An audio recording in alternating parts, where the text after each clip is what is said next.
జేఎన్పీ TV జనం TV ఇది జానపదుల TV. సమాచారాన్ని మీకు అందిస్తుంది జేఎన్పీ టీవీ. జేఎన్పీ టీవీ తెలుగు ప్రేక్షకులకు నమస్కారం. ఈ వార్తలు చదువుతున్నది లింగయ్య సుంసు. మహబూబాబాద్ జిల్లా నెల్లికుదురు మండలంలోని రావిరాల గ్రామం నీటమట్టం అయ్యింది.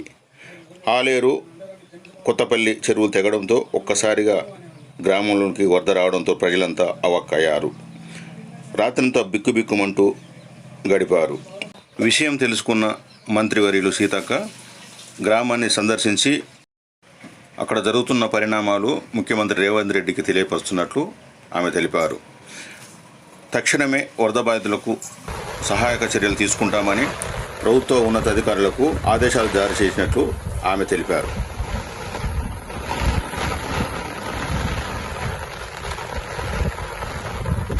రాత్రి నుంచి నేను ఇక్కడే మహబూబాద్లో బస చేసి రాత్రే మరి ఈ ప్రాంతంలో జరిగినటువంటి నష్టాన్ని ఎప్పటికప్పుడు అధికారులు పర్యవేక్షించి మన ప్రజలకు భరోసా ఇచ్చే విధంగా నైట్ 10 గంటలకు రివ్యూ కూడా మహబూబాద్ కలెక్టరేట్లో పెట్టుకోవడం జరిగింది.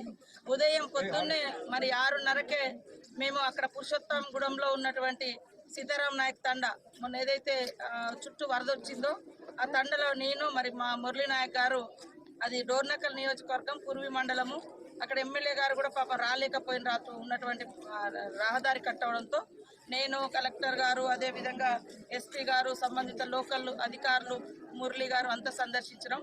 ఇప్పుడు మళ్ళీ మరి ఇక్కడ మహబూబాద్ టౌన్లో కానీ అదేవిధంగా కే సముద్రంలో మరి నెల్లికుదురు మండలంలో రావిరాల విలేజ్ చాలా దారుణంగా నష్టపోయినారు. వాస్తవంగా ఇల్లు దాదాపుగా 1.5 గంటల నుంచి నేను ఇల్లు గడప గడప తిరిగినట్టుగా మేమంతా ఇక్కడటువంటి అధికారులు, ప్రజాప్రతినిధులు మేమందరం కూడా తిరగడం జరిగింది.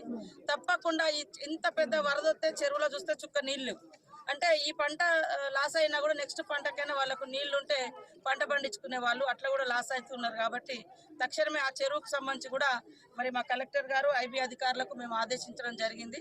ఈ కొంచెం వర్షం తగ్గగానే ఆ చెరువు నిర్మాణం కూడా తొందరలోనే తాత్కాలిక నిర్మాణం చేపడతాం. పర్మనెంట్గా కూడా దానికి ఏర్పాటు చేస్తాం. నష్టం ఏదైతే పూర్తిగా ఇల్లు కోల్పోయినటువంటి వాళ్ళకి ఖచ్చితంగా ఇందిరమ్మ ఇల్లు ఇవ్వడం జరుగుతుంది. ఇళ్లల్లో నీళ్ళు వచ్చి పాపం సర్వం తడిసిపోయినాయి, వాళ్ళు వంటలు చేసుకోవడానికి కూడా ఇబ్బంది అవుతుంది. కాబట్టి తక్షణంగా మనం పెట్టినటువంటి పునరావాస కేంద్రాల్లో వాళ్ళు ఉంటారు. ఆ తర్వాత రేపు ఎల్లుండి నుంచి కూడా వాళ్ళకు కొంత నష్టపరిహారము, అదేవిధంగా మరి కొన్ని సరుకులను కూడా అందించే విధంగా మా శాయశక్తులు ఇటు గవర్నమెంట్ తరఫున ఇటు స్వచ్ఛందంగా కూడా వివిధ ప్రజాప్రతినిధులు కావచ్చు, అధికారులు కావచ్చు, మనసున్నటువంటి మహారాజులు కావచ్చు, అలాంటి వాళ్ళు కూడా ఇక్కడ ఇలాంటి వాళ్లకు ఒక చేదోడు వాదోడుగా ఉండాలి. గవర్నమెంట్ ఇవాళ సీఎం గారు కూడా ఆల్రెడీ పోదాడ, హుజూర్ నగర్ అటు రావడం జరిగింది. ఈ రోజు మళ్ళీ ఖమ్మంలో పర్యటిస్తున్నారు. రేపు కూడా మహబూబాద్లో వారి పర్యటన ఎట్లా అనేది ఆలోచన చేస్తున్నాము. ఖచ్చితంగా ఉంటుంది. కాబట్టి ప్రజలకు ఒక ధైర్యాన్ని ఇవ్వండి. ఇక్కడటువంటి యువత కానీ, అధికారులు కానీ, లేకుంటే మనసున్నటువంటి ఇక్కడ ప్రజలు ఉంటారు, ఒకరికొకరు తోడు. పాపం ఇల్లంతా తడిసిపోయింది. గవర్నమెంట్ ఇస్తాం మేము, ఖచ్చితంగా 1-2 నెలలు పడుతుంది.